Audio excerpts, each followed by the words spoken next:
ਤੁਸੀਂ ਸੁਣ ਰਹੇ ਹੋ Chawla news network Toronto CNN Toronto. ਜੀ ਮਿੰਟੂ ਜੀ ਵੈਲਕਮ, ਸਵਾਗਤ ਜੀ ਆਇਆਂ ਨੂੰ, ਸਤਿ ਸ੍ਰੀ ਅਕਾਲ। ਸ਼ੁਕਰੀਆ ਜੀ ਸਾਰਿਆਂ ਨੂੰ, ਸਤਿ ਸ਼੍ਰੀ ਅਕਾਲ। NDTV ਤੇ ਅਡਾਨੀ ਦੀ ਹਿੱਸੇਦਾਰੀ ਦਾ ਵਿਵਾਦ ਤੇ ਵਿਵਾਦ ਹੁਣ ਵਧਿਆ, ਕੀ ਕਹਿਣਾ ਚਾਹੁੰਦੇ? ਦੇਖੋ NDTV ਤੇ ਇਹ ਜਿਹੜੀ ਅਡਾਨੀ ਵਾਲੀ ਡੀਲ ਨਹੀਂ ਕਹਿ ਸਕਦੇ ਆਪਾਂ, ਇੱਕ ਤਰ੍ਹਾਂ ਨਾਲ ਕਹਿ ਲਓ ਕਿ ਬੜੀ ਗੁੰਝਲਦਾਰ ਖੇਡ ਹੁੰਦੀ ਹੈ, ਪ੍ਰਕਿਰਿਆ ਹੈ। ਜਿੱਦਾਂ ਦੇਖੋ ਜਿਹੜੀ ਇਨਵੈਸਟਮੈਂਟ ਦੀ ਸਾਰੀ ਪ੍ਰਕਿਰਿਆ ਹੁੰਦੀ ਹੈ, ਕੰਪਨੀਆਂ ਦੀ ਜਿਹੜੀ ਖੇਡ ਹੁੰਦੀ ਹੈ ਸੇਬੀ ਦੇ ਥਰੂ, ਲਿਸਟਡ ਕੰਪਨੀਆਂ ਦੀ, ਨੋਨ ਲਿਸਟਡ ਅਲੱਗ ਰਹਿ ਗਈਆਂ, ਤੇ ਲੰਬੀ ਚੌੜੀ ਗੇਮ ਹੈ। ਤਾਂ ਇਸ ਲੰਮੀ ਚੌੜੀ ਗੇਮ ਦੀ ਇੱਕ ਪ੍ਰਕਿਰਿਆ ਦਾ ਫਾਇਦਾ ਅਡਾਨੀ ਹੋਰਾਂ ਨੇ ਚੁੱਕਿਆ। ਸਾਰਾ ਜੀ ਗੱਲ ਹੈ, ਤੁਸੀਂ ਉਹ ਸਾਰਾ ਕੁਛ ਪੜ੍ਹਿਆ ਸੁਣਿਆ ਹੋਊਗਾ, ਪਰ ਜੇ ਸਮਝਣਾ ਹੋਵੇ ਤੇ ਬੜਾ ਸੌਖਾ ਹੈ, ਬਹੁਤ ਸੌਖਾ। ਕਿ ਕਿਸੇ ਨੇ ਕਰਜ਼ਾ ਲਿਆ ਕਿਸੇ ਤੋਂ, ਬਦਲੇ ਚ ਇੱਕ ਵਾਰੰਟ ਦੇ ਦਿੱਤਾ ਸਾਈਨ ਕਰਕੇ, ਇੱਕ ਐਗਰੀਮੈਂਟ ਆ, ਤਾਂ ਉਹ ਵਾਰੰਟ ਜਿਹੜਾ ਹੈ ਐਕਸਪਾਇਰ ਹੋਣ ਤੋਂ ਪਹਿਲਾਂ ਜਾਂ ਐਕਸਪਾਇਰ ਹੋਣ ਤੋਂ ਬਾਅਦ, US ਦੇ ਵਿੱਚ ਵੀ ਏਦਾਂ ਚੱਲਦਾ ਹੈ, ਇੰਡੀਆ 'ਚ ਵੀ ਏਦਾਂ ਚੱਲਦਾ ਕਿ ਉਹ ਇਸਤੇਮਾਲ ਕੀਤਾ ਜਾ ਸਕਦਾ ਹੈ ਕਦੇ ਵੀ ਇਸਤੇਮਾਲ। ਹਾਲਾਂਕਿ ਮੇਰੇ ਖਿਆਲ ਦੇ ਨਾਲ ਯੂਰਪ 'ਚ ਇਸ ਤਰ੍ਹਾਂ ਹੈ ਕਿ ਜਦੋਂ ਐਕਸਪਾਇਰੀ ਹੋ ਜਾਂਦੀ ਹੈ ਉਸ ਤੋਂ ਬਾਅਦ ਫਿਰ ਉਹਨੂੰ ਯੂਜ਼ ਕੀਤਾ ਜਾਂਦਾ। ਤਾਂ ਉਹ ਇੱਕ ਵਾਰੰਟ ਇੱਕ ਤਰ੍ਹਾਂ ਨਾਲ ਫਾਈਨੈਂਸ਼ੀਅਲ ਐਗਰੀਮੈਂਟ ਆ, ਮਤਲਬ ਕਿ ਇੱਕ ਨੇ ਕਰਜ਼ਾ ਲਿਆ, ਦੂਜੇ ਨੇ ਉਹਨੂੰ ਵਾਰੰਟ ਦੇ ਦਿੱਤਾ। ਵਾਰੰਟ ਦਾ ਮਤਲਬ ਹੁੰਦਾ ਹੈ ਕਿ ਬਈ ਤੂੰ ਇਸ ਕਰਜ਼ੇ ਦੀ ਇਵਜ਼ ਦੇ ਵਿੱਚ ਜਿਹੜਾ ਵਿਆਜ ਰਹਿਤ ਕਰਜ਼ਾ ਹੈ ਤਾਂ ਉਹਦੇ 'ਚ ਹਿੱਸੇਦਾਰੀ ਲੈ ਸਕਦਾ ਹੈ। ਉਹ ਜਿਹੜੀ ਕੰਪਨੀ ਤੋਂ ਇਹਨਾਂ ਨੇ ਕਰਜ਼ਾ ਲਿਆ ਸੀਗਾ NDTV ਵਾਲਾ, NDTV ਦੀਆਂ ਵੀ ਅੱਗੇ ਗਾਂ 2-3 ਕੰਪਨੀਆਂ, NDTV ਦਾ ਮਤਲਬ ਹੈ ਨਿਊ ਦਿੱਲੀ ਟੈਲੀਵਿਜ਼ਨ।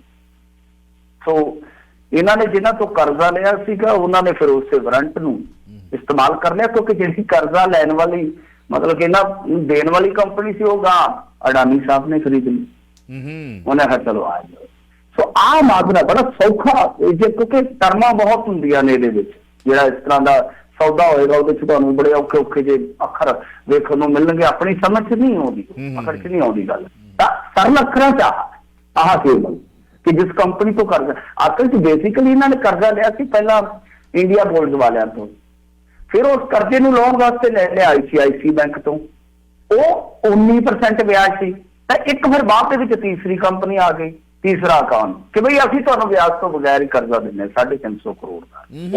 ਉਹੀ ਕਰਜ਼ਾ ਮਾਰ ਗਿਆ, ਉਹੀ ਕਰਜ਼ਾ ਇਹਨਾਂ ਨੂੰ ਪੁੱਠਾ ਪਿਆ ਵਾ। ਤਾਂ ਕਹਿਣ ਦਾ ਮਤਲਬ ਕਿ ਇਹ ਤਾਂ ਹੋ ਗਈ ਸਾਰੀ ਇਹ ਜਿਹੜੀ ਖੇਡ ਆ। ਔਰ ਇਹਨੂੰ ਜੇ ਆਪਾਂ ਇਨ ਟਰਮ ਆਫ ਮਤਲਬ ਕਿ ਇਹ ਸਾਰੀ ਪ੍ਰਕਿਰਿਆ ਦੇ ਵਿੱਚ ਕਹਿ ਦਈਏ ਤਾਂ ਉਹਨੂੰ ਕਈ ਵਾਰ ਕਹਿ ਦਿੰਦੇ ਆ ਕਿ ਇੱਕ ਤਰ੍ਹਾਂ ਨਾਲ ਲੁਕਵੀਂ ਸਟੇਕ ਹੋਲਡਿੰਗ ਕਹਿ ਦਿੰਦੇ ਆ, ਕਿ ਮਤਲਬ ਕਿ ਅਸਿੱਧੇ ਢੰਗ ਦੇ ਨਾਲ ਜਾ ਕੇ ਤੁਸੀਂ ਜੱਫਾ ਮਾਰਿਆ ਹੈ। ਹੁਣ ਇਹਦੇ 'ਚ ਕਾਨੂੰਨੀ ਪਚੜਾ ਹੋਇਆ ਕਿ NDTV ਕਹਿੰਦਾ ਕਿ ਸੇਬੀ ਦੀ ਮਨਜ਼ੂਰੀ ਤੋਂ ਬਗੈਰ ਇਹ ਏਦਾਂ ਨਹੀਂ ਕਰ ਸਕਦੇ, ਏਦਾਂ ਨਹੀਂ ਕਰ ਸਕਦੇ। ਜਦ ਕਿ ਅਡਾਨੀ ਓਪਨ ਆਫਰ ਦੇ ਵਿੱਚ ਵੀ ਆ ਗਿਆ। ਓਪਨ ਆਫਰ ਦੇ ਵਿੱਚ ਕੀ ਆ ਕਿ 29-30% ਸ਼ੇਅਰ ਤਾਂ ਲੈ ਗਏ, ਮੈਂ ਜਿਵੇਂ ਤੁਹਾਨੂੰ ਦੱਸਿਆ ਇਸ ਪ੍ਰਕਿਰਿਆ ਤਹਿਤ, ਤਾਂ 26% ਫਿਰ ਲੈ ਗਏ ਤਾਂ 55 ਹੋ ਗਿਆ, ਤਾਂ ਉਹ ਹੋ ਗਿਆ ਮਾਲਕੀਅਤ ਦੇ ਵਿੱਚ। ਬਹੁਤ ਗਿਣਤੀ ਸਟੇਕ ਉਹਨਾਂ ਦੇ ਕੋਲ ਚਲ ਗਿਆ, ਕਹਾਣੀ ਖਤਮ। ਇੱਕ ਹੋਰ ਤੁਹਾਨੂੰ ਦੱਸ ਦਿੰਦਾ, ਇੱਕ ਇਹਦੇ ਵਿੱਚ NDTV 'ਚ ਇੱਕ ਹੋਰ ਕੰਪਨੀ ਹੈ ਜਿਹਦਾ NDTV ਤੋਂ ਵੀ, ਨਿਊ ਦਿੱਲੀ ਟੈਲੀਵਿਜ਼ਨ TV ਤੋਂ ਵੀ ਵੱਧ ਸਟੇਕ ਹੈ। ਉਹ ਹੈਗੀ ਆ ਸ਼ਾਇਦ ਮੇਰੇ ਖਿਆਲ ਦੇ ਨਾਲ 11% ਦੇ ਵਿੱਚ। ਤੇ ਕਮਾਲ ਦੀ ਗੱਲ ਹੈ ਕਿ ਉਹ ਵੀ ਅਡਾਨੀ ਦੀ ਪਾਰਟਨਰ ਹੈ, ਉਹ ਵੀ ਅਡਾਨੀ ਦੀ ਪਾਰਟਨਰ ਹੈ ਕੰਪਨੀ ਦੀ। ਬਹੁਤ ਸਾਰਾ ਇਨਵੈਸਟਮੈਂਟ ਉਹਨਾਂ ਦਾ ਅਡਾਨੀ ਦੀਆਂ ਕੰਪਨੀਆਂ ਦੇ ਵਿੱਚ ਲੱਗਾ ਹੋਇਆ। ਸੋ ਹੁਣ ਇੱਕੋ ਹੀ ਆਪਸ਼ਨ ਇੱਥੇ ਜਿਹੜਾ ਬਚਦਾ NDTV ਕੋਲ ਕਿ ਉਹ ਕਾਨੂੰਨੀ ਲੜਾਈ ਹੈ। ਉਹ ਕਾਨੂੰਨੀ ਲੜਾਈ ਕੀ ਹੈ ਕਿ ਲੰਬੀ ਜਾ ਸਕਦੀ ਹੈ। ਇਸ ਤਰ੍ਹਾਂ ਦੀ ਮਿਸਾਲ ਇੱਕ ਹੋਰ ਮਿਲੇਗੀ ਤੁਹਾਨੂੰ 2000 ਦੇ ਕਰੀਬ, ਜਦੋਂ ਅਰੁਣ ਬਜੋਰੀਆ, ਉਹ ਝੂਠ ਕਿੰਗ ਕਿਹਾ ਜਾਂਦਾ, ਹੁਣ ਤੇ ਹੈ ਨਹੀਂ ਸੰਸਾਰ ਦੇ ਵਿੱਚ, ਝੂਠ ਕਿੰਗ ਆਫ ਇੰਡੀਆ, ਉਹਨੇ ਵੀ ਇਸੇ ਤਰ੍ਹਾਂ ਬੰਬੇ ਡਾਇੰਗ ਦੇ ਵਿੱਚ ਡੰਗ ਮਾਰਿਆ ਸੀਗਾ। ਪਰ ਉਸ ਟਾਈਮ ਨਿਜ਼ਾਮ ਕੁਛ ਵੱਖਰੀ ਕਿਸਮ ਦਾ ਸੀਗਾ, ਤਾਂ ਉਦੋਂ ਸਾਰਾ ਮਸਲਾ ਜਿਹੜਾ ਰੁਕ ਗਿਆ ਸੀਗਾ। ਇੱਕ ਵਾਰੀ ਫਿਰ ਇਤਿਹਾਸ ਦੁਹਰਾ ਰਿਹਾ, NDTV ਚੈਲੰਜ ਕਰ ਰਿਹਾ ਇਸ ਸਾਰੀ ਪ੍ਰਕਿਰਿਆ ਨੂੰ। ਪਰ ਵਾਸਤਵ ਦੇ ਵਿੱਚ, ਹਕੀਕਤ ਦੇ ਵਿੱਚ, ਕਾਨੂੰਨ ਦੀ ਨਜ਼ਰ ਦੇ ਵਿੱਚ ਜੇ ਦੇਖੋਗੇ ਤਾਂ ਇਹ ਜਿਹੜਾ ਸਾਰਾ ਕੁਛ ਹੋਇਆ ਉਹ ਇੱਕ ਹੋਇਆ ਤਾਂ ਪ੍ਰਕਿਰਿਆ ਦੇ ਤਹਿਤ ਹੈ। ਪਰ ਉਹ ਕਹਿੰਦੇ ਕਿ ਸੇਬੀ ਦੀ ਮਨਜ਼ੂਰੀ ਜ਼ਰੂਰੀ ਹੈ। ਤਾਂ ਹੁਣ ਇੱਕ ਵਾਰੀ ਕਾਨੂੰਨੀ ਪਛੜਾ ਤਾਂ ਜ਼ਰੂਰ ਪੈ ਗਿਆ। ਕਾਫੀ ਜ਼ਿਆਦਾ ਚਰਚਿਤ ਖਬਰ ਹੈ ਇੰਡੀਆ ਦੇ ਵਿੱਚ, ਕਿਉਂਕਿ NDTV ਦਾ ਇੱਕ ਆਪਣਾ ਵਕਾਰ ਹੈ। ਰਵੀਸ਼ ਕੁਮਾਰ ਨੂੰ ਬਹੁਤ ਸਾਰੇ ਲੋਕ ਚਾਹੁੰਦੇ ਨੇ। ਵੈਸੇ NDTV ਵੀ ਕਾਰਪੋਰੇਟ ਦਾ ਹੀ ਹਿੱਸਾ ਹੈ, ਕੋਈ ਆਪੋਜੀਸ਼ਨ ਚ ਹੁੰਦਾ, ਕੋਈ ਪੱਖ ਚ ਹੁੰਦਾ ਸਰਕਾਰ ਦੇ। ਤਾਂ ਉਹ ਹੁਣ ਸਾਰੀ ਗੇਮ ਤਾਂ ਤੁਹਾਨੂੰ ਦੱਸਦਾ ਕਿ ਕਈ ਸੈਂਕੜੇ ਕਰੋੜ ਦੀ ਹੈ, ਤਾਂ ਕਾਰਪੋਰੇਟ ਤੋਂ ਬਗੈਰ ਥੋੜੀ ਨੇ ਸਾਰੀਆਂ ਚੀਜ਼ਾਂ ਚੱਲਦੀਆਂ ਨੇ। ਤਾਂ ਗੱਲ ਇਹ ਹੈ ਕਿ ਆਉਣ ਵਾਲੇ ਦਿਨਾਂ ਦੇ ਵਿੱਚ ਇਹ ਲੜਾਈ ਬਹੁਤ ਲੰਬੀ ਜਾ ਸਕਦੀ ਹੈ। ਸੋ ਇਸ ਕਰਕੇ ਦੇਖਣਾ ਹੋਵੇਗਾ ਕਿ ਉਸ ਲੰਬੀ ਲੜਾਈ ਦੀ ਸ਼ੁਰੂਆਤ ਹੁੰਦੀ ਹੈ ਜਾਂ ਮੈਂ ਜਿਵੇਂ ਤੁਹਾਨੂੰ ਕਿਹਾ ਕਿ 2000 ਦੇ ਵਿੱਚ ਨਿਜ਼ਾਮ ਦੀ ਥੋੜੀ ਜਿਹੀ ਵੰਨਗੀ ਇੱਕ ਵੱਖਰੀ ਕਿਸਮ ਦੀ ਸੀਗੀ। ਇਸ ਨਿਜ਼ਾਮ ਦੀ ਜਿਹੜੀ ਹੈ ਨਾ ਵੰਨਗੀ ਬਹੁਤ ਕਹਿ ਲਓ ਕਿ ਤੱਤੀ ਕਾਲੀ ਆ, ਉਹ ਕਈ ਵਾਰ ਪਾਸਾ ਪਲਟ ਦਿੰਦੇ ਆ ਤੇ ਪਾਸੇ ਹੀ ਪਲਟ ਦਿੰਦੇ ਨੇ। ਉਹ ਗਾਣਾ ਸੀਗਾ ਜੱਗੀ ਸਿੰਘ ਦਾ। ਤੇ ਗੱਲ ਇਹ ਹੈ ਕਿ ਇਹ ਪਾਸੇ ਹੀ ਪਲਟ ਦਿੰਦੇ ਨੇ। ਦੇਖਦੇ ਹਾਂ ਕੀ ਬਣਦਾ। ਰੋਚਕ ਮੋੜ ਤੇ ਹੈ ਇਹ ਸਾਰਾ ਸੌਦਾ ਸਟੇਟ ਵਾਲਾ। 90581320905813 ਵਿਧਾਇਕ ਦੀਆਂ ਮੁਸ਼ਕਲਾਂ ਵਧੀਆਂ ਤੇ ਦੂਜੀ ਗਈ ਹਾਈ ਕੋਰਟ ਦੇ ਵਿੱਚ। ਇਸ ਮਾਮਲੇ ਤੇ ਥੋੜਾ ਜਿਹਾ ਪਾਓ ਹਾਂ ਚਾਨਣਾ। ਦੇਖੋ ਉਹ ਬੀਬੀ ਹਾਈ ਕੋਰਟ ਪਹੁੰਚ ਗਈ ਆ, ਤਾਂ ਉਹਨੇ ਜਾ ਕੇ ਜਿਹੜਾ ਪਟੀਸ਼ਨ ਦੇ ਵਿੱਚ ਗਰਾਊਂਡ ਤਿਆਰ ਕੀਤਾ ਹੈ ਕਿ ਇੱਕ ਤਾਂ ਵਿਆਹ ਦਾ ਝਾਂਸਾ ਦੇ ਕੇ ਮੇਰਾ ਜਿਨਸੀ ਸ਼ੋਸ਼ਣ ਕੀਤਾ ਵਿਧਾਇਕ ਨੇ, ਫਿਰ ਦੂਜਾ ਕਿ ਜੀ ਇਹਨਾਂ ਮੇਰੇ ਨਾਲ ਠੱਗੀ ਮਾਰੀ ਹੈ। ਕਿਉਂਕਿ ਵਿਧਾਇਕ ਦਾ ਦਾਅਵਾ ਸੀਗਾ ਕਿ ਬਈ ਮੈਂ, ਕਿਉਂਕਿ ਸਾਰੀ ਕੰਟਰੋਵਰਸੀ ਤੋਂ ਤਾਂ ਤੁਸੀਂ ਸਾਰੇ ਵਾਕਫ ਹੀ ਹੋ, ਬਾਰ-ਬਾਰ ਉਹ ਜਿਹੜਾ ਵਿਧਾਇਕ ਪਠਾਨ ਮਾਜਰਾ ਉਹਦਾ ਜ਼ਿਕਰ ਆਏਗਾ ਤਾਂ ਆਪਾਂ ਵਿਧਾਇਕ ਹੀ ਕਹਿ ਰਹੇ ਹਾਂ। ਤਾਂ ਗੱਲ ਇਹ ਆ ਕਿ ਉਸ ਵਿਧਾਇਕ ਦੇ ਖਿਲਾਫ ਇਹ ਮਾਮਲਾ ਬਣਿਆ ਕਿ ਮੈਂ ਪੈਸੇ ਨਹੀਂ ਦਿੰਦੀ ਰਹੀ ਹਾਂ ਜਾਂ ਉਹਨਾਂ ਦੀ ਸ਼ਬਦਾਵਲੀ ਚ ਤੇ ਖਵਾਉਂਦੀ ਰਹੀ ਹਾਂ। ਤਾਂ ਉਹਨਾਂ ਦਾ ਦਾਅਵਾ ਕਿ 24 ਕਰੋੜ ਦੇ ਕਰੀਬ 22 ਕਰੋੜ ਦੇ ਕਰੀਬ 22 ਲੱਖ ਦੇ ਕਰੀਬ ਰਕਮ ਜਿਹੜੀ ਆ ਉਹ ਗਈ ਆ ਤੇ ਸਾਡੇ ਕੋਲ ਟ੍ਰਾਂਸੈਕਸ਼ਨ, ਮਤਲਬ ਉਸ ਪਾਰਟੀ ਦਾ ਇਹ ਕਹਿਣਾ। ਹੁਣ ਪਾਰਟੀਆਂ ਬਣ ਗਈਆਂ, ਏਦਾਂ ਹੀ ਹੈ ਨਾ, ਪਤੀ ਪਤਨੀ ਤੋਂ ਪਾਰਟੀਆਂ ਬਣ ਜਾਂਦੀਆਂ ਨੇ ਜੀ ਕੋਰਟ 'ਚ ਜਾ ਕੇ। ਉੱਥੇ ਦੋ ਪਾਰਟੀਆਂ ਹੁੰਦੀਆਂ ਨੇ। ਅੱਛਾ, ਹੁਣ ਇੱਧਰ ਜਿਹੜੇ ਵਿਧਾਇਕ ਆ ਉਹ ਕਹਿੰਦੇ ਆ ਕਿ ਨਹੀਂ ਮੈਂ ਮਤਲਬ ਕਿ ਟ੍ਰਾਂਸੈਕਸ਼ਨਾਂ ਤੇ ਮੈਂ ਮਾਰਦਾ, ਕਦੇ ਇੱਧਰ ਪਾਤਾ, ਗੱਡੀਆਂ ਤੱਕ ਮੈਂ ਲੈ ਕੇ ਦਿੱਤੀਆਂ, ਫਲਾਂ। ਤੋਂ ਟੋਟਲੀ ਵਿਰੋਧਾਭਾਸ ਆ ਦੋਨਾਂ ਪਾਰਟੀਆਂ ਦੇ ਦਾਅਵਿਆਂ ਦੇ ਵਿੱਚ। ਤੇ ਤੀਜੀ ਗੱਲ ਜਿਹੜੀ ਆ ਕਿ ਉਹ ਬੀਬੀ ਨੇ ਸਿਕਿਉਰਿਟੀ ਦੀ ਮੰਗ ਲਈ ਮੇਰੇ ਖਿਆਲ ਦੇ ਨਾਲ, ਕਿ ਸਿਕਿਉਰਿਟੀ ਵੀ ਮੁਹੱਈਆ ਕਰਵਾਈ ਜਾਵੇ, ਕਿਉਂਕਿ ਮੱਥਾ ਉਹ ਕਹਿੰਦੀ ਕਿ ਬਈ ਤਗੜੇ ਬੰਦੇ ਨਾਲ ਲੱਗਾ ਮੇਰਾ। ਸੋ ਇਸ ਕਰਕੇ ਇਹ ਪਟੀਸ਼ਨ ਚਲੇ ਗਈ ਆ ਹੁਣ ਹਾਈ ਕੋਰਟ ਦੇ ਵਿੱਚ। ਹਾਈ ਕੋਰਟ ਇਹਨੂੰ ਕਿਸ ਤਰ੍ਹਾਂ ਲੈਂਦੀ ਆ ਦੇਖਣਾ ਹੋਏਗਾ, ਕਿਉਂਕਿ ਉਹਦੇ ਵਿੱਚ ਇਹਨਾਂ ਨੇ ਜ਼ੀਰਕਪੁਰ 'ਚ ਸ਼ਿਕਾਇਤ ਦਿੱਤੀ ਸੀ। ਆਪਾਂ ਨੂੰ ਵੀ ਪਤਾ ਕਿ ਪੰਜਾਬ ਪੁਲਿਸ ਵਿਧਾਇਕ ਦੇ ਖਿਲਾਫ ਤੇ ਕਾਰਵਾਈ ਕਰਨ ਹੋ ਰਹੀ ਹੈ, ਔਰ ਖਾਸ ਤੌਰ ਤੇ ਜਿਹੜਾ ਸੱਤਾਧਾਰੀ ਆ। ਪਰ ਹੁਣ ਵਿਧਾਇਕ ਲਈ ਦੇਖੋ ਗੱਲ ਕੀ ਹੈ ਕਿ ਵੈਸੇ ਤੇ ਮੇਰਾ ਮੰਨਣਾ ਇਹ ਹੈ, ਇਸ ਮਾਮਲੇ ਨੂੰ ਜਿੰਨਾ ਵੀ ਦੇਖਿਆ ਮੈਂ ਤੇ ਨਾ ਕਹਾਵਤ ਆ ਸਾਡੇ ਸਿਆਣਿਆਂ ਦੀ ਕਿ ਜੇ ਅੰਨੇ ਨੂੰ ਰਾਹ ਦੱਸੂਗਾ ਨਾ ਤੇ ਦੋਵੇਂ ਟੋਏ 'ਚ ਨਿਕਲਣਗੇ। ਇੱਥੇ ਕਹਾਣੀ ਇਹ ਆ ਕਿ 10 ਸਾਲ ਬੀਬੀ ਨਾਲ ਤੁਰੀ ਫਿਰਦੀ ਰਹੀ। ਉਦੋਂ ਨੂੰ ਸਭ ਪਤਾ ਸੀਗਾ ਕਿ ਇਹ ਮਤਲਬ ਕਿ ਵਿਆਜੂ ਆ, ਬਈ ਇਹ ਵਿਆਹਿਆ ਹੋਇਆ ਤੇ ਮੁੰਡੇ ਕੁੜੀ ਜਵਾਨ ਨੇ। ਉਹ ਤਾਂ ਮੈਂ ਤੁਹਾਨੂੰ ਦੱਸਿਆ ਸੀ ਅੱਗੇ ਵੀ ਇਹਨਾਂ ਦੀ ਸਾਰੇ ਬੈਕਗਰਾਊਂਡ ਬਾਰੇ ਮੈਂ ਰੈਪੀਟੀਸ਼ਨ ਨਹੀਂ ਕਰਾਂਗਾ। ਤਾਂ ਮਤਲਬ ਕਿ ਸਾਰਾ ਕੁਛ ਪਤਾ, ਪਰ ਬਾਵਜੂਦ ਇਸ ਦੇ ਤੁਸੀਂ ਇੱਕ ਅਨੈਤਿਕ ਰਿਸ਼ਤਾ ਕਿਸੇ ਦੇ ਨਾਲ ਨਿਭਾ ਰਹੇ ਹੋ, ਲਿਵਿੰਗ 'ਚ ਰਹਿ ਰਹੇ ਹੋ ਤੁਸੀਂ, ਤਾਂ ਕੀ ਕਿਹਾ ਜਾਵੇ। ਤਾਂ ਦੂਸਰੇ ਪਾਸੇ ਵਿਧਾਇਕ ਦਾ ਵੀ ਇਹੋ ਹਾਲ ਹੈ। ਉਹ ਕਹਿੰਦਾ ਜੀ ਮੈਂ ਪੰਚਾਇਤੀ ਲਿਆ ਵਾ ਤਲਾਕ। ਹੁਣ ਪੰਚਾਇਤੀ ਤਲਾਕ ਦਾ ਕੀ ਹੈ ਕਿ ਇੰਡੀਆ ਦੀ ਕੋਰਟ ਦੇ ਵਿੱਚ ਕਿਸੇ ਵੀ ਮੈਰਿਜ ਐਕਟ ਦੇ ਤਹਿਤ, ਜੇ ਆਪਾਂ ਦੇਖੀਏ ਆਪਾਂ ਖਾਸ ਤੌਰ ਤੇ ਹਿੰਦੂ ਜਾਂ ਸਿੱਖ ਮੈਰਿਜ ਐਕਟ ਦੇ ਵਿੱਚ ਇਹ ਤੇ ਚੀਜ਼ ਹੋਏਗੀ ਨਹੀਂ ਕਿ ਤੁਸੀਂ ਇੱਕ ਰਜਿਸਟਰਡ ਤਲਾਕ ਤੋਂ ਬਗੈਰ ਦੂਸਰੀ ਸ਼ਾਦੀ ਕਰ ਲਓ, ਜਿੱਥੇ ਸਿਆਪਾ ਪੈਣਾ। ਹੋਰ ਕੁਛ ਨਹੀਂ ਹੈ ਇਸ ਮਾਮਲੇ 'ਚ। ਉਹ ਜੱਗ ਤੇ ਰਸਵਾਈਆਂ ਹੋ ਚੱਲੀਆਂ, ਲੋੜ ਮੜਾਈਆਂ ਹੋ ਚੱਲੀਆਂ, ਉਹ ਤੇ ਚੱਲਦਾ ਰਹਿਣਾ। ਜੇ ਟ੍ਰਾਂਜੈਕਸ਼ਨਾਂ ਹੋਈਆਂ ਕੱਲ ਨੂੰ 4 ਮਹੀਨੇ 5 ਮਹੀਨੇ ਬਾਅਦ ਉਹ ਲੈਣ ਦੇਣ ਚੱਲ ਜਾਂਦਾ, ਉਹ ਹੋ ਜਾਂਦਾ। ਪਰ ਇੱਥੇ ਖਤਰਾ ਹੋਏਗਾ ਵਿਧਾਇਕ ਦੀ ਵਿਧਾਇਕੀ ਨੂੰ। ਅੱਜ ਵਿਆਹ ਦਾ ਪੰਗਾ ਕੋਰਟ ਦੇ ਵਿੱਚ ਇਹ ਪੈ ਸਕਦਾ। ਹਾਲਾਂਕਿ ਸੁਣਵਾਈਆਂ ਬਹੁਤ ਲੰਬੀਆਂ ਚਲੀਆਂ ਜਾਂਦੀਆਂ ਨੇ ਕਈ ਵਾਰ, ਤਾਂ ਉਦੋਂ ਨੂੰ ਉਹ ਕਾਰਜਕਾਲ ਪੂਰਾ ਹੋ ਜਾਂਦਾ। ਪਰ ਜੇ ਮੰਨ ਲਓ ਕੋਈ ਫੈਸਲਾ ਆਉਂਦਾ ਹੈ, ਤੁਸੀਂ ਦੇਖੋ ਨਾ ਕਿ ਸੁਰੇਨ ਦਾ ਮਾਮਲਾ ਅੱਜ ਬੜਾ ਇੰਡੀਆ 'ਚ ਚਰਚਿਤ ਹੈ ਕਿ ਝਾਰਖੰਡ ਦਾ ਮੁੱਖ ਮੰਤਰੀ ਅੱਜ ਸ਼ਾਇਦ ਚਲਾ ਜਾਊਗਾ। ਉਹਨੂੰ ਬਰਖਾਸਤ ਕਰ ਦਿੱਤਾ ਜਾਏਗਾ, ਬਹੁਤ ਵੱਡੀ ਗੱਲ ਹੁੰਦੀ ਹੈ। ਤਾਂ ਜੇ ਤਾਂ ਅਮਲ ਹੋਵੇ ਤਾਂ ਫਿਰ ਬਹੁਤ ਜਲਦੀ ਵੀ ਹੋ ਜਾਂਦਾ ਹੈ। ਬਿਲਕੁਲ। ਹਾਲਾਂਕਿ ਚੈਲੰਜ ਹੁੰਦਿਆਂ ਕਰਦਿਆਂ ਕਾਫੀ ਸਮਾਂ ਚਲੇ ਜਾਂਦਾ ਹੈ, ਪਰ ਇੱਕ ਤਰ੍ਹਾਂ ਨਾਲ ਕਹਿ ਲਓ ਕਿ ਪਟੜਾ ਇਸ ਗੱਲ ਦਾ ਹੀ ਹੈ। ਹੁਣ ਕਈ ਜੇ ਮੁਕੱਦਮਾ ਦਰਜ ਹੋ ਜਾਂਦਾ ਹੈ ਜਾਂ ਇਹ ਜਿਹੜਾ ਬਿਨਾਂ ਤਲਾਕ ਲਏ ਤੋਂ ਸ਼ੋਸ਼ਣ ਵਾਲਾ ਮਾਮਲਾ ਦਰਜ ਹੋ ਜਾਂਦਾ ਤਾਂ ਬਹੁਤ ਔਖਾ ਹੋ ਜਾਏਗਾ ਗਾਂ ਆਮ ਆਦਮੀ ਪਾਰਟੀ ਨੂੰ ਫਿਰ ਡਿਫੈਂਡ ਕਰਨਾ ਆਪਣੇ ਵਿਧਾਇਕ ਨੂੰ। ਤੇ ਇੱਕ ਬੜਾ ਵੱਡਾ ਖੁਲਾਸਾ ਹੋਰ ਵੀ ਕੀਤਾ ਉਹਨਾਂ ਨੇ ਆਪਣੇ ਪੀਸੀ 'ਚ, ਹਾਲਾਂਕਿ ਉਹ ਕਥਿਤ ਕਹਾਂਗਾ ਕਿ ਕਥਿਤ ਤੌਰ ਤੇ ਕਿਹਾ ਕਿ ਰਾਘਵ ਚੱਡਾ ਨੂੰ ਸਾਰੀ ਕਹਾਣੀ ਦਾ ਪਤਾ ਸੀ ਤੇ ਰਾਘਵ ਚੱਡਾ ਨੇ ਆਖਿਆ ਸੀਗਾ ਕਿ ਇਲੈਕਸ਼ਨ ਲੰਘ ਲੈਣ ਦਿਓ, ਉਹ ਤੋਂ ਬਾਅਦ ਤੁਹਾਨੂੰ ਪਤਨੀ ਦਾ ਸਟੇਟਸ ਦਵਾ ਦਿਆਂਗੇ, ਅਸੀਂ ਔਰਤਾਂ ਦੀ ਬਹੁਤ ਇੱਜ਼ਤ ਕਰਦੇ ਹਾਂ। ਕੀ ਬਾਤ। ਮਤਲਬ ਕਿ ਨਾਲ ਵਿਚੋਲਗੀ ਵੀ ਚੱਲ ਰਹੀ ਸੀਗੀ ਇਲੈਕਸ਼ਨ ਕੈਂਪੇਨ ਦੇ ਨਾਲ ਨਾਲ। ਸੁਖਬੀਰ ਬਾਦਲ ਦਾ ਡੇਰਾ ਮੁਖੀ ਨਾਲ ਸੰਬੰਧਾਂ ਤੇ ਸਟੈਂਡ ਸਪਸ਼ਟ ਕਰਨ ਨੂੰ ਕਿਹਾ ਹੈ ਆਪ ਨੇ, ਸਟੈਂਡ ਤੇ ਸੁਖਬੀਰ ਸਿੰਘ ਬਾਦਲ ਦਾ ਸਪਸ਼ਟ ਉਹਨਾਂ ਦਾ ਤਾਂ ਪਤਾ ਨਹੀਂ ਹੋਏਗਾ ਕਿ ਨਹੀਂ, ਤੇ ਪਰ ਡੇਰਾ ਪ੍ਰੇਮੀਆਂ ਨੇ ਸਪਸ਼ਟ ਕਰ ਦਿੱਤਾ ਸੀ 2017 ਚ। ਬਿਆਨ ਕੱਢ ਲਓ, ਜਦੋਂ ਇਲੈਕਸ਼ਨ ਹੋ ਗਿਆ, ਇਲੈਕਸ਼ਨ ਓਵਰ ਹੋ ਗਿਆ ਤੇ ਇਹਨਾਂ ਨੇ ਸ਼ੱਕ ਜਤਾਇਆ ਤੇ ਉਹਨਾਂ ਨੇ ਇੱਕ ਪ੍ਰੈਸ ਰਿਲੀਜ਼ ਜਾਰੀ ਕੀਤਾ, ਪ੍ਰੈਸ ਨੋਟ ਰਿਲੀਜ਼ ਕੀਤਾ ਕਿ ਬਾਈ ਗੱਲ ਇਹ ਆ ਕਿ ਜੇ ਅਸੀਂ ਇੰਨਾ ਕਿਉਂ ਨਾ ਕਰਦੇ ਤੇ ਦੋ ਚਾਰਾਂ ਤੇ ਸਿਮਟ ਜਾਂਦੇ। ਤੇ ਸਟੈਂਡ ਇਹ ਤੋਂ ਵੱਧ ਕੀ ਸਟੈਂਡ ਸਪਸ਼ਟ ਹੋਊਗਾ? ਗੱਲ ਇਹ ਆ ਕਿ ਹੁਣ ਇਹ ਦੋਨੇ ਧਿਰਾਂ ਜਿਹੜੀਆਂ ਉਹ ਆਪੋ ਆਪਣੇ ਪੱਧਰ ਤੇ ਰਾਜਨੀਤੀ ਕਰ ਰਹੀਆਂ। ਸੁਖਬੀਰ ਸਿੰਘ ਬਾਦਲ ਨੇ ਕੱਲ ਲਿਕਰ ਪਾਲਿਸੀ ਤੇ ਬੜੇ ਵੱਡੇ ਸਵਾਲ ਚੁੱਕੇ, ਤੁਸੀਂ ਉਹਦਾ ਜਵਾਬ ਦੇ ਦਿਓ। ਮੈਂ ਪਹਿਲੀ ਵਾਰੀ ਦੇਖ ਰਿਹਾ ਕਿ ਜਿਹੜਾ ਚੈਨਲ ਇਹਨਾਂ ਦਾ ਇੱਕ ਭੌਂਪੂ ਚੈਨਲ ਹੈ ਜਿਹਨੇ ਕਰੋੜਾਂ ਦੇ ਪੈਕੇਜ ਲਏ, ਮੈਂ ਤਾਂ ਕਹਿ ਰਿਹਾ ਕਿਉਂਕਿ RTI ਸਾਡੇ ਕੋਲ ਅਸੀਂ ਪਾਈ ਉਹ ਸਾਰੀ ਲਿਸਟ ਕਢਾਈ ਦੀ ਆ ਉਹਦੀ। ਤਾਂ ਗੱਲ ਇਹ ਹੈ ਕਿ ਲੱਖਾਂ ਕਰੋੜਾਂ ਦੇ ਪੈਕੇਜ ਜਿਹਨਾਂ ਨੂੰ ਚੈਨਲਾਂ ਨੂੰ ਤੁਸੀਂ ਦਿੰਦੇ ਹੋ, ਜੇ ਉੱਥੋਂ ਹੀ ਤੁਸੀਂ ਡਿਬੇਟ ਦੇ ਵਿੱਚੋਂ ਨੱਸ ਜਾਂਦੇ, ਮਤਲਬ ਕਿ ਡਿਬੇਟ 'ਚ ਜਾਣ ਤੋਂ ਨਾ ਕਰਦੇ ਹੋ ਤਾਂ ਤੁਹਾਨੂੰ ਕੀ ਸਮਝਿਆ ਜਾਏਗਾ? ਉਹ ਕੱਲ ਆਵਾਜ਼ਾਂ ਮਾਰਦੇ ਰਹੇ ਕਿ ਆ ਜਾਓ ਭਾਈ, ਆ ਜਾਓ। ਡਿਬੇਟ ਦੇ ਵਿੱਚ ਇਹਨਾਂ ਦਾ ਕੋਈ ਬੁਲਾਰਾ ਨਹੀਂ ਪਹੁੰਚਿਆ ਲਿਕਰ ਪਾਲਿਸੀ ਦੀ ਚਰਚਾ ਦੇ ਵਿੱਚ। ਤਾਂ ਉਹ ਪਾਲਿਸੀ ਤੇ ਸਵਾਲ ਚੁੱਕ ਰਹੇ ਆ, ਇਹ ਕਹਿੰਦੇ ਨੇ ਉਹ ਛੱਡ ਤੂੰ, ਉਹ ਤਾਂ ਦਫਾ ਹੀ ਕਰ। ਇਹ ਦੱਸ ਕੇ ਡੇਰਾ ਮੁਖੀ ਨਾਲ ਕੀ ਹੈ? ਉਹ ਡੇਰਾ ਮੁਖੀ ਤੇ ਨਾਮਜ਼ਦ ਹੈ ਤੁਹਾਡੇ ਕਾਗਜ਼ਾਂ ਦੇ ਵਿੱਚ, ਜੇ ਤੁਹਾਨੂੰ ਪਤਾ ਹੈ ਚੱਕ ਲਓ। ਤੁਹਾਡਾ ਹੀ ਵਿਧਾਇਕ ਕਹਿ ਰਿਹਾ, ਕਹਿੰਦਾ ਕਿ ਸੁਖਬੀਰ ਨੂੰ ਸੰਮਣ ਦੀ ਜ਼ਰੂਰਤ ਨਹੀਂ, ਸੁਖਬੀਰ ਨੂੰ ਥੰਮਣ ਦੀ ਜ਼ਰੂਰਤ ਹੈ। ਉਹ ਕੀ ਕਹਿ ਰਿਹਾ ਕੁੰਵਰ ਵਿਜੇ ਪ੍ਰਤਾਪ? ਕਹਿੰਦਾ ਥੰਮਣ ਦੀ ਜ਼ਰੂਰਤ ਨਹੀਂ, ਥੰਮਣ ਦੀ ਜ਼ਰੂਰਤ ਹੈ ਵੀ ਫਾੜੀ ਲਓ ਜੀ, ਕਰ ਲਓ, ਕਰਕੇ ਦਿਖਾ ਦਿਓ। ਕੀ ਐਵੇਂ ਜਾਤਾਂ ਦੇ ਭੇਡ 'ਚ ਹੈ ਕੁਛ?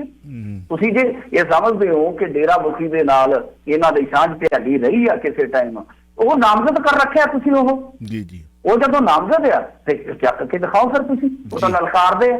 ਸੁਖਬੀਰ ਸਿੰਘ ਬਾਦਲ ਦੀ ਗੱਲ ਕਹਿੰਦਾ ਕੋਈ ਸੰਬੰਧ ਨਹੀਂ ਮਿਲਿਆ, ਮੈਂ ਨਹੀਂ ਡਰਦਾ, ਗੱਲ ਹੀ ਖਤਮ ਹੈ ਵੀ ਮੈਂ ਨਹੀਂ ਡਰਦਾ। ਤਾਂ ਕਹਿਣ ਦਾ ਭਾਵ ਇਹ ਹੈ ਕਿ ਬਈ ਇਹ ਤੁਹਾਡੀ ਜਾਤਾਂ ਦੀ ਭੇਡ ਦੀ ਜਿਹੜੀ ਕਹਾਣੀ ਉਹ ਤਾਂ ਲੰਬੀ ਚੱਲੇਗੀ। ਹੁਣ ਜਿਹੜੇ ਮੁੱਖ ਸਵਾਲ ਨੇ ਉਹ ਇਹੀ ਹੈ ਕਿ ਬਈ ਹਾਲੇ ਤੁਸੀਂ ਸੁਖਬੀਰ ਸਿੰਘ ਬਾਦਲ ਤੋਂ ਪੁੱਛ ਗਿੱਛ ਕਰਨੀ ਹੈ, ਪੁੱਛ ਗਿੱਛ ਕਰਨੀ ਹੈ। ਮਤਲਬ ਇਹ ਆ ਕਿ ਹਾਲੇ ਚਾਰਜਸ਼ੀਟ ਫਾਈਨਲ ਨਹੀਂ ਹੋਈ ਕੋਟਕਪੂਰਾ ਵਾਲੀ। ਸੁਣ ਲਓ, ਕੋਟਕਪੂਰਾ ਵਾਲੀ ਹਾਲੇ ਚਾਰਜਸ਼ੀਟ ਬਣਨੀ ਬਾਕੀ ਹੈ। ਆਹ ਸਾਲ ਚਾਰਜਸ਼ੀਟ 'ਚ ਲੰਘੇਗਾ, ਆਹ ਸਾਲ ਚਾਰਜਸ਼ੀਟ ਦੇ ਵਿੱਚ ਲੰਘੇਗਾ। ਅਗਲੇ ਸਾਲ ਗਵਾਹੀਆਂ ਬਹਿਸਾਂ ਕਦੋਂ ਇਹ ਸਾਰਾ ਕੁਛ ਹੋਏਗਾ? ਬੜੇ ਵੱਡੇ ਸਵਾਲ ਨੇ, ਤੁਸੀਂ ਵੀ ਇਹਨਾਂ ਦਾ ਜਵਾਬ ਦਿਓ क्योंकि तुझे 24 घंटे वाले थी कि 24 घंटे में पकड़ कर जी अंदर फेंक देंगे, सबको पता है जी कौन बेअदबी के दोषी है। अनमोल गगन मान की चुटकी मशहूर हो गई सी, ऐ मारती सी। हाँ जी, वीडियो भी हैगियां ने। चलो ਅਸੀਂ ਅਗਲੇ ਸਵਾਲ ਵੱਲ ਚੱਲਦੇ ਹਾਂ। ਮੁਹੰਮਦ ਸਦੀਕ ਦਾ ਗੀਤ ਯਾਦ ਆ ਗਿਆ, ਜੋੜਾਂ ਵਿੱਚ ਬਹਿ ਗਿਆ ਜੱਟ ਦੇ ਤੇਲੂ ਰਾਮ ਦੀ ਹੱਟੀ ਦਾ ਜਰਦਾ। ਬਹਿਣਾ ਹੀ ਹੈ, ਜਦੋਂ ਲੋੜ ਤੋਂ ਵੱਧ ਉਹਦੇ 'ਚ ਕਲੀ ਪੈਂਦੀ ਹੈ ਤੇ ਫਿਰ ਸਤਿਆਨਾਸ਼ ਕਰ ਦਿੰਦਾ ਸਰੀਰ ਦਾ। ਪਰ ਇੱਥੇ ਤੇਲੂ ਰਾਮ ਕਰਕੇ ਟਰੱਕ ਆਪਰੇਟਰਾਂ ਦੇ ਵੀ ਦਿਨ ਮਾੜੇ ਆਉਣ ਦੀਆਂ ਖਬਰਾਂ ਨੇ। ਪਾਓ ਹਾਂ ਚਾਨਣਾ ਜਰਾ। ਨਹੀਂ, ਇੱਥੇ ਤੇਲੂ ਰਾਮ ਦਾ ਜਰਦਾ ਨਹੀਂ, ਇੱਥੇ ਤੇਲੂ ਰਾਮ ਦਾ ਤੇਲ ਹੀ ਜੜਾਂ 'ਚ ਪੈ ਗਿਆ। ਇੱਥੇ ਤੇਲੂ ਰਾਮ ਹੀ ਖੁਦ ਜੜਾਂ 'ਚ ਬੈਠ ਗਿਆ। ਇੱਥੇ ਜਰਦਾ ਨਹੀਂ, ਇੱਥੇ ਜਰਦਾ ਵੀ ਇੱਥੇ ਜੋ ਤੇਲੂ ਰਾਮ ਕਰਦਾ ਉਹਦਾ ਸਾਰਾ ਕੰਮ ਖਰਾਬ ਹੋ ਗਿਆ।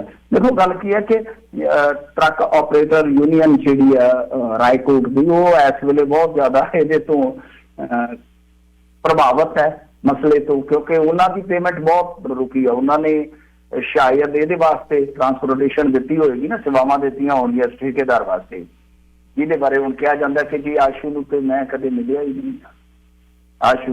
ਹਾਲਾਂਕਿ ਇਹ ਚਰਚੇ ਨੇ ਕਿ ਇਕੱਠੇ ਦੇਖੇ ਜਾਂਦੇ ਸੀ। ਹੁਣ ਕਈ ਵਾਰ ਇਹ ਵੀ ਹੈ ਨੇਤਾ ਕਹਿੰਦੇ ਮੈਂ ਤਾਂ ਆਪਣੇ ਪੀਏ ਨੂੰ ਵੀ ਨਹੀਂ ਜਾਣਦਾ, ਬੰਦਾ ਕੀ ਕਰੇ? ਜਾਂ ਇਹ ਪੀਏ ਤੇ ਜੀ ਹਟ ਚੁੱਕਾ ਹੈ, ਇਹ ਪੀਏ ਜਿਹੜਾ ਹਟ ਚੁੱਕਾ। ਵੈਸੇ ਅੱਜ ਕੱਲ੍ਹ ਪੀਏ ਵੀ ਕਮਾਲ ਦੇ ਆ।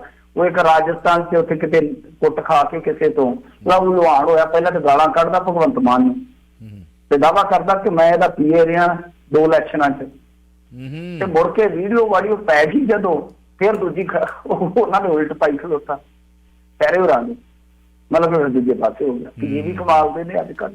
ਤਾਂ ਖੈਰ ਇਹ ਤੇਲੂ ਰਾਮ ਜੀ ਦਾ ਜਿਹੜਾ ਮਸਲਾ ਹੈ ਉਹ ਹੁਣ ਕੁਛ ਇਸੇ ਕਿਸਮ ਦਾ ਹੀ ਹੈ ਕਿ ਜਨਾਬ ਆਪ ਤੇ ਠੰਡੀਆਂ ਹਵਾਵਾਂ ਲੈ ਰਹੇ ਨੇ ਜੇਲ੍ਹ ਦੀਆਂ। ਇਹਨਾਂ ਦਿਨਾਂ 'ਚ ਪੱਖਿਆਂ ਦੀ ਹਵਾ ਠੰਡੀ ਹੋ ਜਾਂਦੀ ਹੈ ਥੋੜੀ, ਤੇ ਚਲੇ ਗਏ ਨੇ ਜੇਲ੍ਹ ਦੇ ਵਿੱਚ। ਤੇ ਸਿਆਪਾ ਪਾ ਗਿਆ ਉਹ ਟਰੱਕ ਆਪਰੇਟਰਸ ਨੂੰ, ਜਿਨ੍ਹਾਂ ਨੇ ਤਕਰੀਬਨ 60-70 ਲੱਖ ਰੁਪਇਆ ਲੈਣਾ, ਕਿਉਂਕਿ ਉਹਨਾਂ ਦੇ ਸੀਜ਼ਨ ਦਾ ਬਕਾਇਆ ਖਲੋਤਾ ਹੈ। ਉਹ ਹੁਣ ਫਸ ਗਿਆ। ਜਾਂਚ ਪੜਤਾਲ ਚੱਲੇਗੀ, ਕਦੋਂ ਕਲੀਅਰੈਂਸ ਹੋਏਗੀ ਤੇ ਕਦੋਂ ਰਕਮ ਜਿਹੜੀ ਆ ਉਹਨਾਂ ਨੂੰ ਮਿਲੇਗੀ। ਪਰ ਮੇਰਾ ਮੰਨਣਾ ਇਹ ਆ ਕਿਉਂਕਿ ਦੇਖੋ ਉਹਨਾਂ ਦੀ ਰੋਜ਼ੀ ਰੋਟੀ ਜੁੜੀ ਆ, ਉਹਨਾਂ ਦਾ ਉਥੋਂ ਗੁਜ਼ਾਰਾ ਹੁੰਦਾ ਹੈ, ਉਹਨਾਂ ਦੀ ਪੇਮੈਂਟ ਨਹੀਂ ਰੁਕਣੀ ਚਾਹੀਦੀ। ਜੇ ਇਸ ਬੰਦੇ ਨੇ ਗਲਤ ਕੀਤਾ ਤਾਂ ਉਹ ਤੁਹਾਡੀ ਕਸਟਡੀ ਦੇ ਵਿੱਚ ਹੈਗਾ, ਉਹ ਤੁਹਾਡੇ ਕੇਸ ਦੇ ਵਿੱਚ ਨਾਮਜ਼ਦ ਹੈਗਾ। ਪਰ ਜਿਨ੍ਹਾਂ ਦੀ ਰੋਜੀ ਰੋਟੀ ਟਰੱਕ ਦੇ ਨਾਲ ਜੁੜੀ ਹੈ, ਉਹ ਬਕਾਇਆ ਜ਼ਰੂਰ ਉਹਨਾਂ ਦਾ ਜਿਹੜਾ ਉਹ ਹੱਲ ਹੋਣਾ ਚਾਹੀਦਾ, ਕਿਉਂਕਿ ਉਹਨਾਂ ਨੇ ਤਾਂ ਆਪਦੀ ਦਸਾਨਵਾ ਵੀ ਕੀਤੀ ਹੈ ਨਾ, ਜੋ ਹੇਰਾਫੇਰੀ ਕਿਨ ਕੀਤੀ ਆ, ਕਿੰਨੇ ਟੈਂਡਰ ਲਏ ਆ, ਉਹ ਉਹਨਾਂ ਦੀ ਜਾਣੇ ਬਲਾ। ਉਹਨਾਂ ਨੇ ਤੇ ਆਪਣਾ ਚੱਕਰ ਲਾਉਣਾ ਸਪੈਸ਼ਲ ਦਾ, ਤੇ ਆਪਣੀ ਪਰਚੀ ਦਿਖਾ ਕੇ ਚੱਕਰ ਦੀ ਤੇ ਉਹਨਾਂ ਨੇ ਆਪਣੀ ਪੇਮੈਂਟ ਕਰਾਉਣੀ ਆ। ਤੇ ਤੁਸੀਂ ਉਹਨਾਂ ਦੀ ਪੇਮੈਂਟ ਨਾ ਰੋਕੋ, ਉਹਨਾਂ ਦਾ ਚੁੱਲ੍ਹਾ ਠੰਡਾ ਨਾ ਕਰੋ। ਇਹਦੇ ਨਾਲ ਤਾਂ ਜੋ ਮਰਜ਼ੀ ਕਰੋ, ਅਸੀਂ ਕਹਿੰਦੇ ਤੇ ਠੀਕ ਆ। ਤੇਲੂ ਰਾਮ ਦਾ ਤੇਲ ਚੰਗੀ ਤਰ੍ਹਾਂ ਕੱਢ ਕੇ ਤੇ ਵੇਖੋ ਵੀ ਉਹਦੇ 'ਚ ਕੀ ਆ, ਹਰਾਮ ਕਿੰਨਾ ਹਲਾਲ ਕਿੰਨਾ, ਨਿਚੋੜੋ ਚੰਗੀ ਤਰ੍ਹਾਂ। ਬਿਲਕੁਲ ਸਹੀ। ਅੱਛਾ, ਮੇਰੀ ਆਖਰੀ ਕੁਐਸਚਨ ਹੈ ਮੇਰਾ ਕਿ ਵਿਜੀਲੈਂਸ ਦੇ ਅਧਿਕਾਰੀਆਂ ਨੂੰ ਜਾ ਪਿਆ, ਕਿਆ ਬਾਤ, ਵਿਜੀਲੈਂਸ ਦੇ ਅਧਿਕਾਰੀ ਨੂੰ ਜਾ ਪਈ, ਕੀ ਕਹਿਣਾ ਚਾਹੋਗੇ? ਕਿੱਥੋਂ ਦਾ ਮਾਮਲਾ? ਪਿੱਛੇ ਤੇਰੇ ਪਿੱਛੇ ਆ ਗਈ ਜਾਤਾ ਕਹਾਂ ਹੈ ਸੋਨਿਆ। ਗੱਲ ਇਹ ਆ ਕਿ ਵਿਜੀਲੈਂਸ ਵੀ ਕਹਿੰਦੀ ਕਿ ਪਿੱਛੇ ਤੇਰੇ ਪਿੱਛੇ ਆ ਗਈ। ਹੁਣ ਇਹ ਮਸਲਾ ਜਿਹੜਾ ਉਹ ਕੱਲ ਇੱਕ ਕੋਠੀ ਤੇ ਰੇਡ ਹੋਈ ਹੈ ਜੀ, ਕਾਫੀ ਚਰਚਿਤ ਇਹ ਆਫਿਸਰ ਆ, ਬਹੁਤ ਸੁਰਖੀਆਂ 'ਚ ਰਹਿਣ ਵਾਲਾ ਆਫਿਸਰ, ਬੇਸਿਕਲੀ ਟੈਨਿਸ ਖਿਡਾਰੀ ਹੈ ਇਹ ਆਸ਼ੀਸ਼। ਮੇਰੇ ਖਿਆਲ ਦੇ ਨਾਲ ਪੰਜਾਬ ਪੁਲਿਸ ਨੂੰ ਵੀ ਰਿਪਰੈਜ਼ੈਂਟ ਕਰਦੇ ਰਹੇ ਆ, ਜਿਹੜੀਆਂ ਪੁਲਿਸ ਖੇਡਾਂ ਹੁੰਦੀਆਂ ਨੇ ਵਰਲਡ ਦੀਆਂ। ਤਾਂ ਹੁਣ ਕਾਫੀ ਅਹਿਮ ਅਹੁਦਿਆਂ ਤੇ ਰਹਿੰਦੇ ਆ ਇਹ ਅਫਸਰ, ਇੰਨਾ ਚਰਚਿਤ ਹੋ ਚੁੱਕਾ ਹੈ ਕਿ ਵਿਜੀਲੈਂਸ, ਕਿਉਂਕਿ ਹੁਣ ਵਿਜੀਲੈਂਸ ਦੇ ਵਿੱਚ ਆ, ਵਿਜੀਲੈਂਸ ਆਪਣੇ ਆਫਿਸਰ ਦੀ ਜਾ ਕੇ ਕੋਠੀ ਨੂੰ ਵੇਖਦੀ ਆ ਕਿ ਕਿੰਨਾ ਕੁ ਰੁਪਈਆ ਲੱਗਾ ਹੋਏਗਾ, ਕੋਠੀ ਤੇ ਕਿੰਨਾ ਕੁ ਰੁਪਈਆ ਲੱਗਾ ਹੋਏਗਾ। ਤੇ ਤੁਹਾਨੂੰ ਵੀ ਪਤਾ ਲੱਗਦਾ ਕਿ ਮੁਹਾਲੀ ਦੇ ਵਿੱਚ, ਚੰਡੀਗੜ੍ਹ ਦੇ ਵਿੱਚ ਕੋਠੀ ਲੈਣੀ ਆਪਣੇ ਆਪ ਦੇ ਵਿੱਚ ਬੜੀ ਵੱਡੀ ਅਚੀਵਮੈਂਟ ਆ। ਉਹ ਸਰਵਿਸ ਤੋਂ ਬਾਅਦ ਜਦੋਂ ਬਣਦੀ ਆ 2, 4, 5 ਸਾਲ ਦੇ ਵਿੱਚ, 10 ਸਾਲਾਂ ਦੇ ਵਿੱਚ, ਪਤਾ ਤੇ ਉਦੋਂ ਹੀ ਲੱਗ ਜਾਂਦਾ। ਢੋਲ ਵੱਜ ਗਏ ਨਹੀਂ ਬਿੱਲੋ ਤੇਰੇ ਮੇਰੇ ਪਿਆਰ ਤੇ, ਉਹ ਗਾਣਾ ਨਾ ਜਿੱਦਾਂ ਢੋਲ ਤੇ ਉਹਦੇ ਵੱਜ ਜਾਂਦੇ ਆ। ਤੇ ਫਲਾਣੇ ਨੇ ਚੰਡੀਗੜ੍ਹ ਪਿੰਡਾਂ 'ਚ ਵੀ ਕਹਿੰਦੇ ਆ, ਓਏ ਪਤਾ ਲੱਗਾ ਯਾਰ ਫਲਾਣੇ ਨੀਚੇ, ਉਹ ਤੇ ਚੰਡੀਗੜ੍ਹ ਚਲੇ ਗਿਆ।